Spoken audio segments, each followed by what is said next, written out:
एक मीठा रिश्ता। आज मालिनी जी कुछ चिंतित नजर आ रही थी। एक उधेड़बुन उनके दिमाग में चल रही थी। तभी मालिनी जी के पति विनोद जी आ गए। मालिनी जी को चिंतित देखकर विनोद जी ने पूछा, मालिनी, कहाँ खोई हो? क्या हुआ? अरे, आप कब आए? मेम साहब, जब आप पता नहीं कौन से ख्यालों में खोई थी तभी आया, मुस्कुराते हुए विनोद जी ने कहा। अच्छा, आप पहले फ्रेश हो जाइए, मैं चाय लेकर आती हूँ, फिर साथ में बात करते हैं। असल में मालिनी जी अपनी बेटी राहत के लिए आए हुए रिश्ते के बारे में सोच विचार कर रही थी। वह तय नहीं कर पा रही थी कि इस रिश्ते को हाँ कहे या ना। वैसे रिश्ता बहुत अच्छा है। अंकुश बहुत ही अच्छा होनहार लड़का है और बहुत ही अच्छी नौकरी में भी है। घर में बस अंकुश और उनके पिताजी हैं। पिताजी रिटायर हो चुके हैं, पर परिवार के नाम पर घर में यही दोनों मर्द हैं और घर में कोई भी औरत नहीं है। अंकुश की माँ बहुत पहले ही उन्हें छोड़कर जा चुकी है। बिना औरत का घर कैसा होता है, मालिनी जी समझ रही थी। अगर बेटी राहत की शादी वहां करती है तो उसको तालमेल बिठाने में शायद परेशानी हो।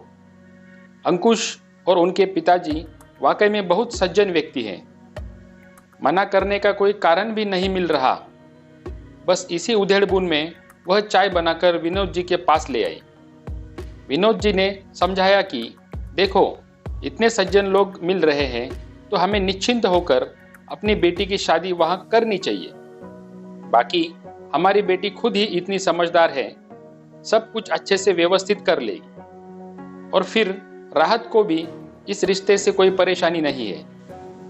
वह भी तो तैयार ही है ना, तो बस ज्यादा मत सोचो, भगवान का नाम लो और यह शुभ कार्य कर डालो। राहत और अंकुश की शादी बहुत ही धूमधाम से हो गई और राहत अपने ससुराल को आ गई। मालिनी जी ने राहत को बहुत अच्छे संस्कार दिए थे, जिसकी वजह से राहत को उस भिन्न औरत के घर में तालमेल बिठाने में कोई परेशानी नहीं हुई। जिंदगी की गाड़ी खुशियों के साथ चलने लग गई। कुछ दिन बाद मालिनी जी ने राहत को घर बुलाया।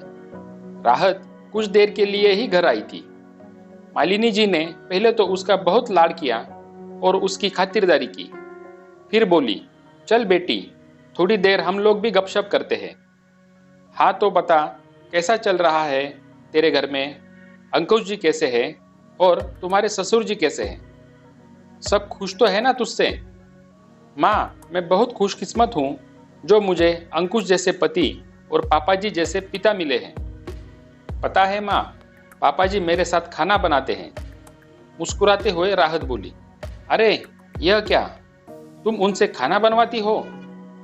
हैरानी से मालिनी जी ने तेज स्वर में बोली।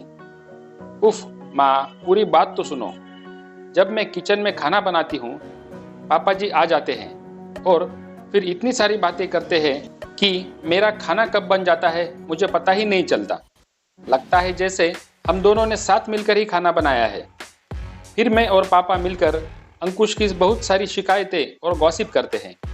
पता है माँ, मैं और पापा मिलकर दुनिया जहान की बातें करते हैं। जो बात पापा जी अंकुश या किसी और से नहीं कर पाते, वह मुझसे कहते हैं। पापा जी हर बात के अंत में माँ यानी सासू माँ को याद करना नहीं भूलते। हर बात में वो यह कहते हैं कि सुमन होती तो ऐसा कहती, सुमन होती तो ऐसा करती। बहुत प्यार करते हैं वह सासू माँ से। पापा जी तो मेरे दोस्त बन गए हैं, मेरे फिलोसोफर, मेरे गाइड। मैं उनकी बातों को गौर से सुनती हूँ और वह भी मेरी बातों को गौर से सुनते हैं। माँ, मैं उनके प्यार भरे रिश्तों की पोटली को बहुत प्यार से संजोती हूँ। मालिनी जी राहत की बातें सुनकर और राहत का मुस्कुराता चेहरा देखकर गर्व से भर उठी।